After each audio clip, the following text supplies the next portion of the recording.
Eu queria te perguntar se para a tua equipe você tem a oportunidade de contratar um jogador muito talentoso, mas rebelde, difícil no lidar. Nunca rotule as pessoas. Aí você para e fala, mas olha, você para e fala com os companheiros dele, com quem jogou com ele. Então ele não era tóxico naquele ambiente, ele era um cara diferente em certas situações. Uma coisa que quando incomoda os próprios companheiros. Então tem uma coisa disso aqui. Mas por que eu digo isso? É desperdício de tempo, de energia. É o que eu faço. Eu faço com todo mundo. Eu queria te perguntar se para a tua equipe você tem a oportunidade de contratar um jogador muito talentoso, mas rebelde, difícil no lidar.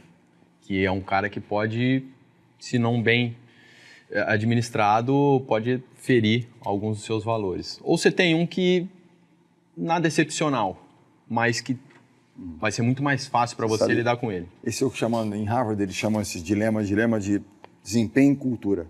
Esse cara entrega muito, mas não está alinhado com nossos valores. Então, eu estou falando de praticamente um craque. Então vamos lá. Não é um pouco mais talentoso, é um cara... A primeira reflexão que a gente tem que fazer é o seguinte, né? Nunca rotule as pessoas. Nunca rotule as pessoas. Porque, de um modo geral, a gente até associa um pouco o craque, de um modo geral, o cara é um craque. A gente associa um pouco um cara preguiçoso, um cara que eventualmente é meio rebelde, porque não cumpre, etc, etc, etc. Mas tantas imagens que a gente tem assim, ao Romário e tal. Né? Sei lá, para dar um exemplo de um cara genial, fantástico, etc e tal, né? Cara, assim, aí você para e fala, mas olha, você para e fala com os companheiros dele, com quem jogou com ele. É sempre positiva a impressão e a coisa dele lá. Então ele não era tóxico naquele ambiente, ele era um cara diferente em certas situações. Ele não era mais, mas ele cumpria dentro daquilo que era, né, tal, se esperava, até porque uma coisa que quando incomoda os próprios companheiros. Então tem uma coisa disso aqui. Para dar um exemplo de um cara que é genial, que está acima do meio mal nesse aspecto, de um grande campeão. Mas a primeira coisa para o treinador ou para aquele que é um pouco um líder, não rotule as pessoas. E muitas vezes a gente vem condicionado por algumas coisas e eventualmente a gente já... mas por que eu digo isso? Assim, se eu falar alguma vez sobre futebol, futebol tem muito isso de transformar vidas. Né? Porque é um esporte tão globalizado e com tantas possibilidades que muitos jovens, você conheceu milhares deles, não apenas centenas, transformaram suas vidas e suas famílias através do esporte. O problema é menor, isso vem acontecendo, mas numa proporção bem menor, mas acontece. Que são aqueles que vencem pela necessidade e transformam realmente, né, suas vidas. O que acontece? Aquele garoto, quando ele é garoto, está lá no Bem de Leite, nas escolinhas, ele era o cara, ele tinha um talento tal e o treinador tratava ele diferente, por quê? Esse garoto é o craque, ele vai me fazer vencer e com isso eu vou crescer na minha carreira. Então ele tratava aquele garoto de uma forma especial, porque ele era especial no sentido do talento. Aí ele cresce e continua sendo tratado de uma forma diferente. Então o mundo deu a ele e ele passa a achar que ele tem direito àquilo, mas não é porque ele seja essencialmente aquilo, é que o mundo tratou ele de uma forma diferente. Pensa naquele craque garoto que você conheceu lá, que foi tratado de uma forma especial por tantos privilégios.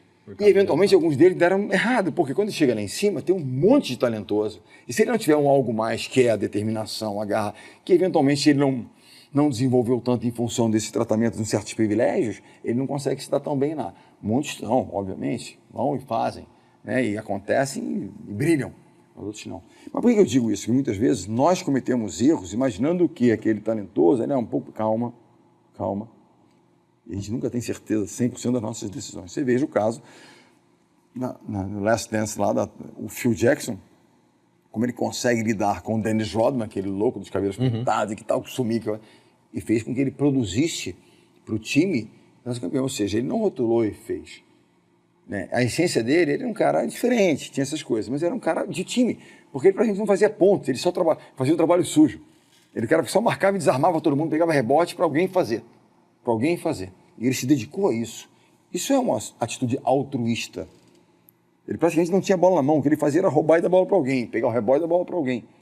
Então, o Phil Jackson leu nele essa capacidade de fazer, apesar dessas loucuras dele, etc. Tal, fez acontecer. Então, eu digo o seguinte, é claro que, né, quando a gente pega os casos extremos, uma pessoa muito talentosa, mas que absolutamente ou está desalinhado, ou não tem tal, ele vai acabar sendo suplantado por alguém que tem um pouco menos, mas que é muito determinado. A consistência dessa pessoa será maior no final da história. É claro que você encontra alguém muito talentoso, muito determinado, eles se tornam os ícones de Sim. Messi, né? É um Você super fala talento. no teu livro da adequação, né? Do isso aí. trabalho mais talento, isso, o que é o isso. sucesso, né? O que eu acho Não que pode muito inverter essa importante. ordem. Não pode. Porque eu acho que a gente, muitas vezes, a gente rotula um pouco, mas, assim, são tantos os exemplos. São muitos. Né? E a gente tem que tentar, sabe? Tem uma coisa para mim, assim, muitas vezes eu cobro. E, claro, quando a pessoa tem mais talento, eu cobro mais. Eu cobro mais porque, pensa em treinadores que cobraram de você. Quando você era menino, jovem, chegou ali, porra, digo aqui, esse cara tem talento, hein? Eles vinham falar entre eles, lá, os treinadores, a turma toda. Aí cobravam de você, né? Porque você era um camisa 10 do teu time lá, do juvenil, do pré, tal. Aí você às vezes se incomodava. Quantas vezes você não ficou chateado, incomodado, revoltado com o treinador seu? Muitas vezes. Mas quantas vezes depois você não pensou, se não fosse por ele, não teria chegado lá? Porque a cobrança, e isso é um mercado para os jovens atletas, para aqueles que estão ali, a cobrança nada mais é do que o reconhecimento da sua capacidade. Eu não vou cobrar de você algo que eu não acredito que você possa fazer. Se eu não cobrar de você é porque eu não acredito em você. É desperdício de tempo, de energia, mas se eu acredito, eu vou cobrar. Sabe por quê? Se você não desenvolver o seu potencial, você fala, pô, Bernardo, você não cobrou de mim. Você podia ter exigido mais. Isso é lealdade também, né? É lealdade. Eu sou leal ao seu. Se você passar uma temporada comigo e você não crescer, não se desenvolver, eu falei na minha missão. Valeu. Entendeu? E eu não sou bom em muita coisa, não. Não sou. Eu sou bom numa coisa. Bateu o boom. Chegou. Estudou podcast. Quem é que você vai entrevistar? Pesquisou sobre a vida dele? Eu vou ficar em cima. Porque eu sou treinador. Eu sou treinador. Vou treinar você. Tá melhor?